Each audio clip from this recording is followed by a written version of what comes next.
Pak Yudi, Bu Ya, Ana, ini, tampaknya waktu sudah, melewati jauh dari perkiraan kita. Ini sekarang Tapi sudah mungkin yang oh, sudah sudah angkat mengangkat tangan ya? tangan ya, ini Oh, gitu ya? kita Capek ya, selesaikan Bu, dulu aja, kasihan nih. dari tadi Heeh. iya, dari tadi angkat tangan ya? Iya Oke. betul, capek nanti. Iya iya. Langsung kita Siapa? tutup, dia masih Pak angkat Yudi? tangan, kasihan banget. Siap siap. Siapa Pak Yudi ya? Pak Abdul bukan Pak Yudi? ya betul Pak Abdul Afif ya. Silakan. Oke, setelah Pak Ya, Abdul, ya sudah ya terima Pak Yudi? Ya ini Mas Renato nih kayaknya. Setelah itu. Oh, oke, baik. Pak Abdul silahkan perkenalkan, nama dan domisili Pak Abdul.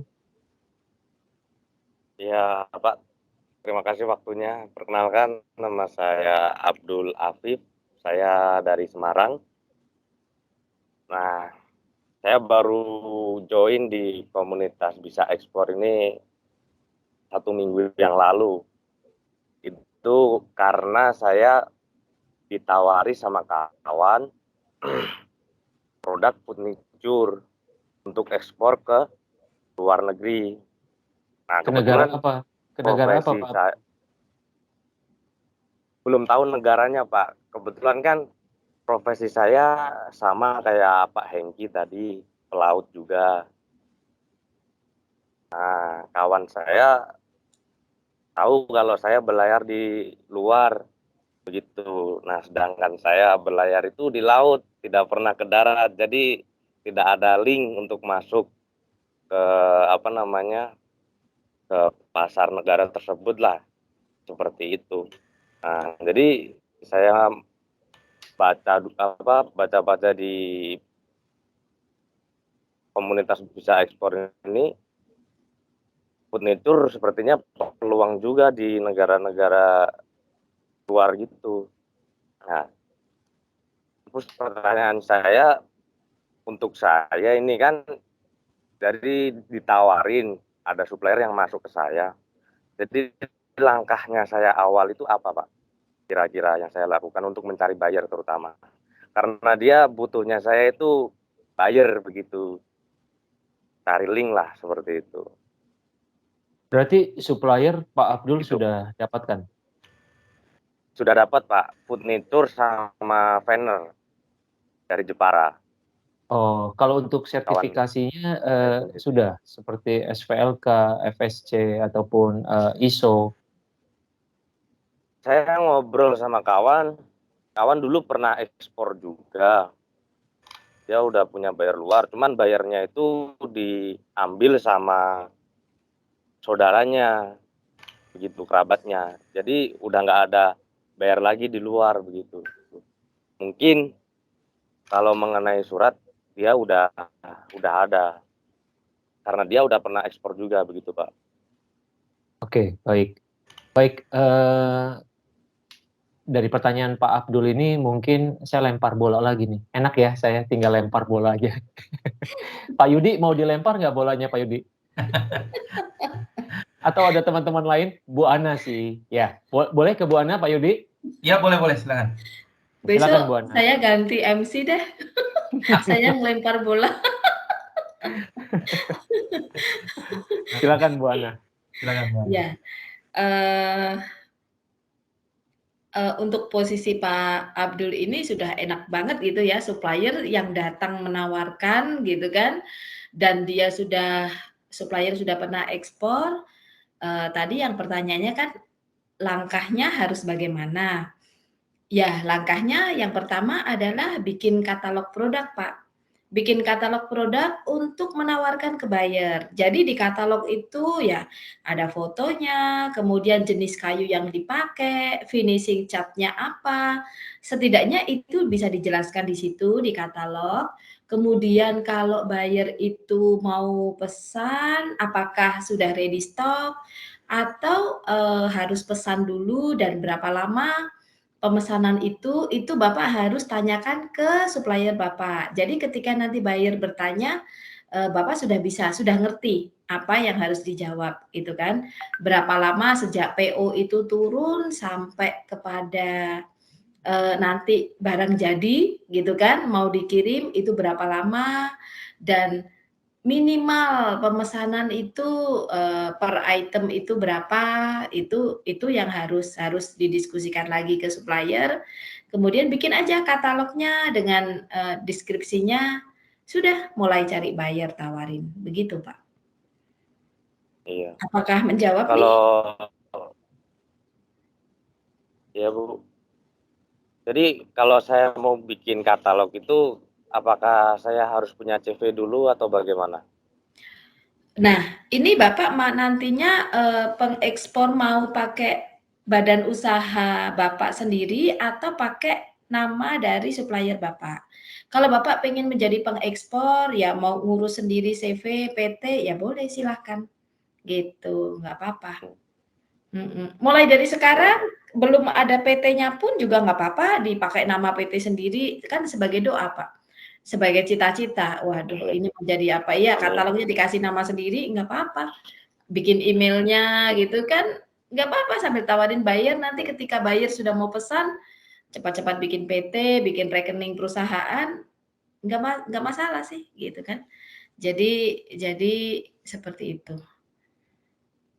Betul. Untuk mencari buyer itu di mana ya, Bu, ya? Ada website khusus kah atau Mencari buyer, daftar? Ya, mencari buyer itu. ya di Google, Pak. Oh, di Google. Ya, di Soalnya kan Google. Ada banyak sih platform B2B atau pakai di Facebook, di Google, di Instagram. Banyak sih sebetulnya yang kita bisa itu, kita bisa apa, cari dari situ. gitu ya. Mhm. Jadi yang perlu saya persiapkan pertama product knowledge dulu ya, untuk Betul, membuat Pak. katalog tersebut. Betul, iya, betul. Ya. Lalu di satu kontainer itu nanti terisi berapa banyak, packing-annya seperti apa. Nah, itu Bapak harus tanyain dulu ke supplier gitu kan. Jadi ketika nanti ada komunikasi dengan buyer itu TikTok-nya sudah enak, sudah lebih cepat. Itulah kita menjadi lebih profesional di mata buyer. Ketika kita lebih cepat menjawab, yang diminta buyer, bisa komunikasinya dua arah langsung tanpa jeda waktu. Nah, itu buyer akan lihat, "Oh, ini orang ini profesional, memang sudah ready, kita memang penjual," gitu. Tapi ketika kita baru ditanya, "Oh, sebentar ya, Pak, jedanya 3 hari gitu, 2 hari," udah hilang itu buyer sudah trust-nya sudah berkurang di situ. Jadi itu yang dipersiapkan, Pak. Iya. Iya, mungkin, pola pikirnya nanti Pak Abdul buat secara, runtutan yang berurutan, Pak Abdul. Jadi sebelum, nanti melangkah untuk proses mencari buyer, Pak Abdul mungkin harus persiapkan senjatanya dulu, gitu. Jadi persiapkan senjatanya dulu, kalau memang nggak mau pakai modal, itu yang paling mudah adalah ya katalog. Katalognya nanti bisa buatkan brand. Jadi brand yang, memang nanti Pak Abdul ingin pakai gitu loh. Misalnya, apa furniture atau apa. Jadi ya intinya Pak Abdul sudah buatkan brand, lalu brand tersebut sudah bisa dipakai di katalog, ambil foto-foto dari supplier, lalu kemudian tampilkan yang terbaik, lalu persiapkan juga, seperti yang Bu Ana sampaikan tadi, kalau ada pertanyaan-pertanyaan dari pihak buyer, Pak Abdul sudah siap untuk menjawab gitu. Karena nanti, teknisnya di dalam, dunia furniture untuk kaitannya dengan ekspor itu banyak hal. Misalnya nanti, dari pihak luar tuh ada yang perlu tahu untuk durability, furniture-nya, ya Pak Yudi ya. Jadi dengan cara, misalnya itu nanti ada tes khusus, ada yang bisa dilakukan di in-house pabriknya, itu misalnya dengan diinjak atau dengan banting, sampai level tertentu itu untuk, mengetes tingkat, durability dari furniture tersebut. Itu ada, nanti kalau misalnya, dari pihak buyer meminta, itu sebenarnya ada format khususnya gitu memang. Dan seperti yang Bu Ana sampaikan tadi, untuk berkaitan dengan, staffing, itu nanti dari bentuknya furniture itu sendiri, nanti ada metodenya yang mereka bisa, atur, apakah itu stacking ataupun, dengan sistem yang, lain gitu. Itu nanti pengaruh terhadap jumlah barang yang nanti bisa untuk dimasukkan ke dalam kontainer gitu.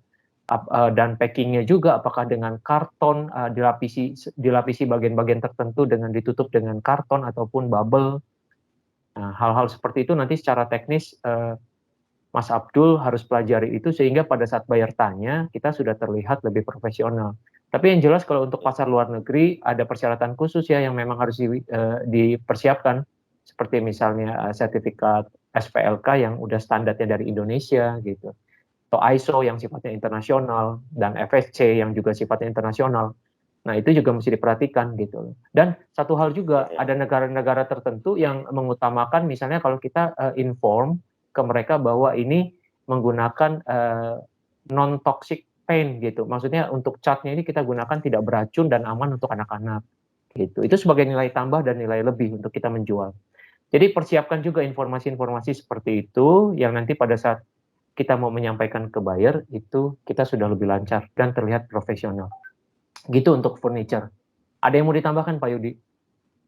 Ya, kalau untuk furniture itu tentunya apa namanya, kita harus melihat produk kita ini diminati di pasar mana, dan biasanya furniture ini ada apa namanya, mereka ini ada tujuan-tujuan khusus ya. Misalkan seperti Amerika stylenya seperti apa, Eropa stylenya seperti apa, bahkan dari catnya pun untuk tujuan Eropa tuh pakai cat yang tipe apa gitu, misalkan dia lebih warnanya soft gitu ya, ke Belanda kemana gitu, terus kemudian air base berdasarkan water base, maksudnya untuk catnya sistemnya water base, dan juga aturan-aturan khusus yang mendasari ekspor furniture, misalkan seperti misalkan tujuan ke Belanda misalkan gitu ya, itu harus ada sertifikat-sertifikat yang kita harus lampirkan, misalkan seperti sertifikat apa namanya, FSC, SPLK gitu dan sebagainya. Itu penting sekali Pak Iqbal ya tadi ya. Gitu. Iya. Pak Abdul Afif ya maksud saya. Begitu. Oh, iya Pak. Kalau untuk produk veneer Pak, bagaimana? Maaf, Veneer ya. Veneer. Oh. Nah, silakan Om Daniel. Mungkin Om Daniel lebih. Oh enggak, justru saya pikir maksudnya mau silakan Om Yudi. Silakan.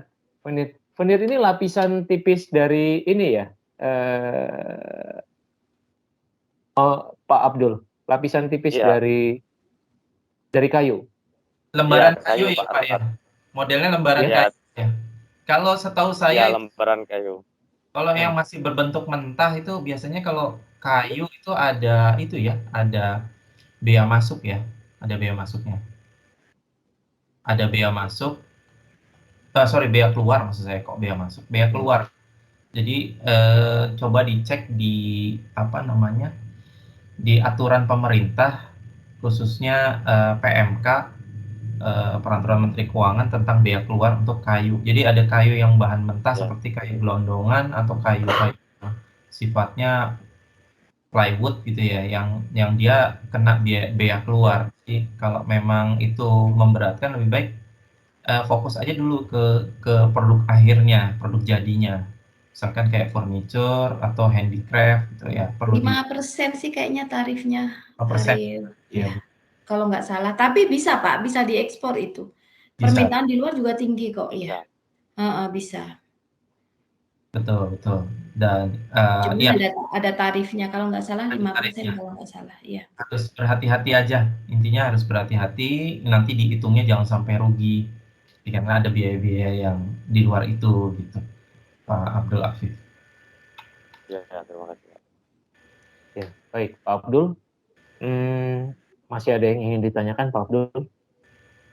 Sudah cukup Pak sementara ini. Baik, Ya, terima baik kasih Pak Abdul. banyak. Ya, baik, terima kasih. Berikutnya satu pertanyaan lagi ya, Pak Yudi. Iya. Satu penutup ya. Baik. Ya. Oke. Silahkan. Sorry. Masih adakah Pak Yudi yang ini? Oh, sepertinya udah nggak ada itu. Sepertinya sudah nggak ada ya. Oke, baik. Baik Pak Yudi. sepertinya sudah tidak ada. Jadi mungkin untuk malam hari ini kita cukup sampai di sini ya, Pak Yudi. Monggo Pak Yudi yang membuka. Pak Yudi silakan untuk. Saya yang nutup. Iya, jadi tadi ya rekan-rekan semua, saya cukup bangga dan senang ya pada malam hari ini kita banyak diskusi, banyak sharing dan saling melengkapi satu sama lain. Apalagi tadi Pak Maduen banyak kasih wawasan baru ya mengenai pembiayaan.